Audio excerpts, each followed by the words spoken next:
আমি বলেছিলাম খাদিজাতে যে বাপ ডাক্তার, ছেলে ডাক্তারি পড়িনি, বাপ ডাক্তার হওয়ার সুবাদে ছেলে ডাক্তার জাদা, তাই না? বাপ ডাক্তার, ছেলে ডাক্তারি পড়িনি, তাহলে বাপ ডাক্তার হওয়ার কারণে ছেলে ডাক্তার জাদা। তাহলে ডাক্তার জাদার কাছে কি কোনো রুগী দেখানো যাবে? বাহ, থ্যাংক ইউ। বাপ সুতোর মিস্ত্রি, ছেলে পেরেক কারে বলে, হাতুড়ি কারে বলে, রো কারে বলে, ব্যাটন কারে বলে, পাড় কারে বলে, ফেদা কিচ্ছু জানে। বাপ মিস্ত্রি, ছেলে মিস্ত্রি না, কিন্তু বাপ মিস্ত্রি হওয়ার কারণে ছেলে মিস্ত্রি জাদা। কথা বলেন?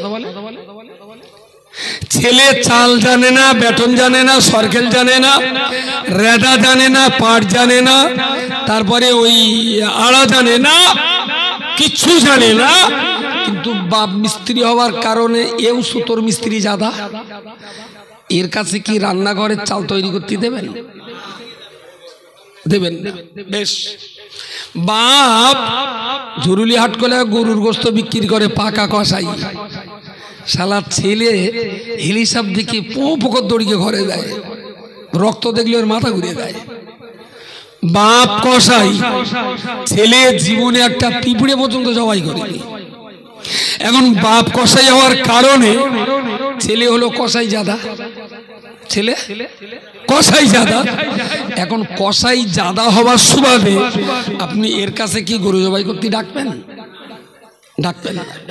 Very good. বাপ ইমাম সাহেব বাকায়দা নামাজ পড়ান, খুব সুন্দর। ছেলে হাই স্কুলে পড়েছে, কোরআন পড়তে পারে না, কিন্তু বাপ ইমাম হওয়ার কারণে ছেলে ইমাম জাদা, ছেলে ইমাম জাদা। এখন বাপের অবর্তমানে ছেলের পিছনে নামাজ পড়বেন? আমি বলেছিলাম জাদা হটাও। আমার কি বলাটা খুব খারাপ ছিল? যেসব শালা গান্ডু ভাষা বোঝে না তারাই বলেছে ওই দেখো জাদা হটাও মানে পিঠ জাদা হটাও। বুঝতে পারেন? খুব ভালো কথা। আমি বলেছি জাদা হটাও, তুই বললি যে সব পীরজাদাদের হটকে দিতে বলেছে। হ্যাঁ, আমি বলেছি সেই সমস্ত পীরজাদা যারা বাপ পীর হওয়ার কারণে নিজে জাদাগিরি ফলাচ্ছে, লেখাপড়া নেই। যদি কসাইয়ের বাচ্চা কসাইয়ের কাজ জানে, তাহলে কসাই দিয়ে গরু জবাই করি যে বড় ছেলের দেও করবো।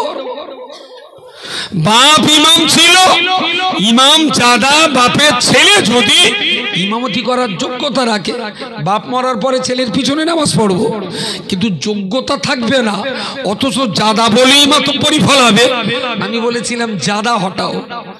আমার এই স্লোগানে আজও নেই যে পীর জাদা হটাও। কোথায় শুনেছিস ভালো করে? ওখানে কি পীর জাদা আছে? কিন্তু এরা সবাই বলেছে, মাতিন বলেছে পীর জাদা হটাও। আমি একবারও পীর বলিনি। আমি সবগুলোকে একসঙ্গে জমিয়ে বলেছিলাম যোগ্যতার ভিত্তিতে কাজ হবে, জাদার ভিত্তিতে না। সত্যিকারের জাদার কোনো দাম আছে? দাম তো যোগ্যতার। শেষ কথা। যাবো আজমিরে, যাবো আজমিরে, 52টা সিট, সবাই উঠে বসলো। আমি আস্তে আস্তে ড্রাইভারটার কাছে গেলাম, ভাই আপনার ড্রাইভিং লাইসেন্সটা একটু দেখি। তাহলে তো ভাই আমার না লাইসেন্স নেই। আমি তো গাড়ি চালাচ্ছেন? তাহলে তো এই গাড়িটা আমার দাদা চালাইতো। আমি তো দাদা চালাতো, তুমি চালাবা, তোমার লাইসেন্স? তাহলে আমার লাইসেন্স এসেছে, আমি বারাসাত গেলেই তো কিন্তু ধরবে নি। তাহলে সে আবার আমার দাদা ডেকে ডেকে লাইন করতে হবে সেদিক করে। তা আমি যে কন্ট্রাক্টর ছিল দালাল আমাদের নিয়ে যাবেন, ভাই আমার লেগে দেয়। বলছে কেন? তা বলছে, আমি বলছি ওর লাইসেন্স নি, শালা কমনে গাড়ি নয়নজুলিতে চলবে নি। আমার শালা অনেকগুলো ছেলে পেলে সময় মতন বিয়ে না দিতে পারলে আবার কোথায় হামলা করবে তার ঠিক নেই। আমার এই গাড়িতে আমি যাবো না, আমার বাড়ি ফিরিয়ে দেয়। এবার লোকজন চাওয়া বলতে, হুজুর কোথায় যাচ্ছ? আমি তোমরা যাও ভাই, আমি যাবো না। তাহলে তুমি যাবো না কেন? আমি বলছি ড্রাইভারের যে চালাচ্ছ না লাইসেন্স নেই। ও ও হুজুর তুমি কি সব বনাস করতেছো? ওর দাদা সারা জীবন এই গাড়ি চেল গেছে, একটা ব্যাঙও চাপা দেয়নি। ওর দাদা সারা জীবন এই গাড়ি চেল গেছে, একটা পিঁপড়ে চাপা দেয়নি। জানো ওর দাদা কিরম পাকা ড্রাইভার ছিল? বলে এই শালা ওর দাদা পাকা ড্রাইভার ছেলে বলে তোর দাদা সেই গাড়িতে চেপেছে। এ শালা তো ড্রাইভারই না, এর গাড়িতে আমি যাবো না। তাহলে দেখো এর একটু গন্ডগোল আছে, কিন্তু দাদা বলো খুব পাকা ড্রাইভার ছিল। আচ্ছা দাদা পাকা ড্রাইভার ছিল, যে চালাচ্ছে এর লাইসেন্স নেই, এই কালে আজকের দিনে কোনো ব্যক্তি ওই গাড়িতে চড়বে? এই গাড়ি যাবে আজমির পর্যন্ত, তাই যদি এতে চড়তে ভয় লাগে, আর যে গাড়িটা যাবে জান্নাতের চৌকাটা পর্যন্ত, সে গাড়ির ড্রাইভার শালা ডুপ্লিকেট মাল, দাদা চালাতো বলে সেই গাড়িতে চেপে জান্নাতে যাবেন। আপনি কত বড় ইডিয়েটার গান্ডু! এই নামটাটা যার মুখস্থ নেই, সে ঈমান বাঁচিয়ে চলবে কিভাবে এই জগতে? আমি খুব ক্লিয়ার বলছি, এরপরে আমার আর কোনো ভাষা নেই। গরিব মানুষ, বাড়ির উঠোনে একটা কাঁঠাল গাছ ছিল, বহুকালের পুণ্য, বহু অভাবের উঠান গেছে, গাছটা কাটিনি। আপনি চাচি গাছটা কাটো, পোকা লেগেছে। তাহলে কোকা মেয়েটার সায়না হচ্ছে, এই গাছ কেটে মেয়েটার পেয়ে দেবো। তা জামাইটার বললো দেখো বাবা আমি কিছু দিতে পারবো না, গরিব মানুষ। তা ওরাও কিছু লেয়নি, ফিরি ফিরি বিয়ে হয়ে গেছে। এখন মেয়ের বাপ মিস্ত্রি ডেকে কাঁঠাল গাছটা কেটে ফাড়াই করে এনে মিস্ত্রি বলল দেখো মেয়ের কিচ্ছু দিতে পারিনি, আমার এই কাঁঠাল গাছটাই সম্বল, এই কাঠে যা যা হয় মেয়ের বাড়ি দেওয়ার মতন যা যা হয় সব করে দাও।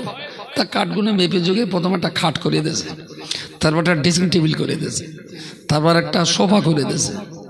করে দেখুন বড় বড় কাঠ লেগে গেছে, কাঠ ছোট হয়ে গেছে, সেই কাঠ জোড়া টোড়া দে বারান্দায় বসার মতন একটা বেঞ্চি আর একটা ছোট চেয়ার করে দিয়েছে।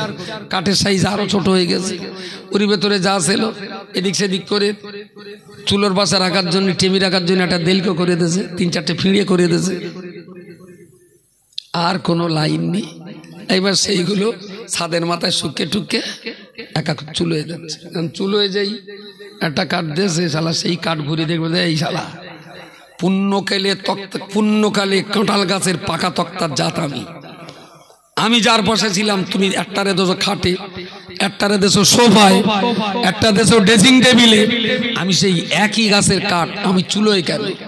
তা চাচি বলতে এই তো গড় সাইজ, তো সাইজ মেলে না। তুই সাইজ হলি তোরও আমি খাটের মাথার কাছে দিত। তুই দেখ 3 ইঞ্চি 1.5 ইঞ্চি ফুটো, আমি তোদের তো একটা রেল কাটও করতে পারবো না। পারলি না রেল কাটের উপরে কোরআন রেখে পড়তো। কিছু বলার আছে? কোম্পানিটা কি খারাপ ছিল? চলে যাচ্ছে। এখন যদি মনে করে দামি কোম্পানির গড় সাইজ খাট, ওই থুতুদের জোড়া লাগিয়ে খাট করব, ওই খাট মেয়ের বাসর ঘরে দিয়ে দেখবেন জামাই শরীর ধরে কি করে জুতো একবার। আসসালামু আলাইকুম ওয়া রাহমাতুল্লাহি ওয়া বারাকাতুহু। নাহমাদুহু ওয়া নুসাল্লি আলা রাসূলিহিল কারীম, আম্মা বাদ। সম্মানিত সুধী, এই যে মুফতি আব্দুল মাতিন সাহেব যে বক্তব্যটা দিলেন, এই বক্তব্যে আমি একমত না। জাদা হাঁটাও, কোনো শব্দ যদি সমস্যা থাকে তার মানে এটা নয় এটা বাদ দিতে হবে। যেমন কোনো ছেলে যেটা অন্যায় করে, ছেলে কথাটা বাদ দিতে হবে, এটা মূর্খামি। কোনো কল যদি একটা খারাপ হয়ে যায়, এই কল শব্দটা বাদ দিতে হবে, এটা মূর্খামি।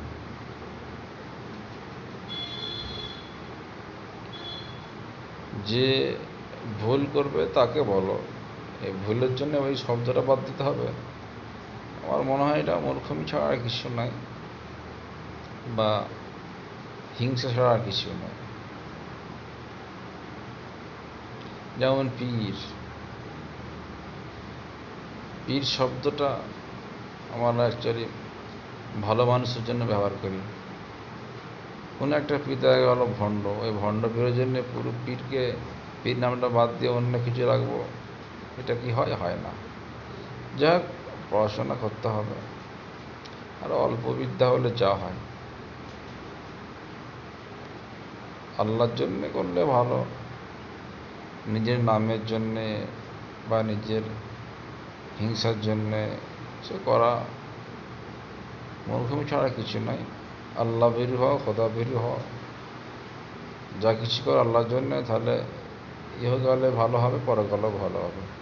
আর মনে করো যদি আমি নিজে কিছু একটা হব, দুনিয়া আমার নাম বলবে, আমার সাথে ভালো হবে, এটা কোনোদিন হতে পারে না। এটা ক্ষতি ছাড়া কিছু না। আল্লাহ পাক আমার সকলকে সঠিক বুঝদান করুন, আমিন।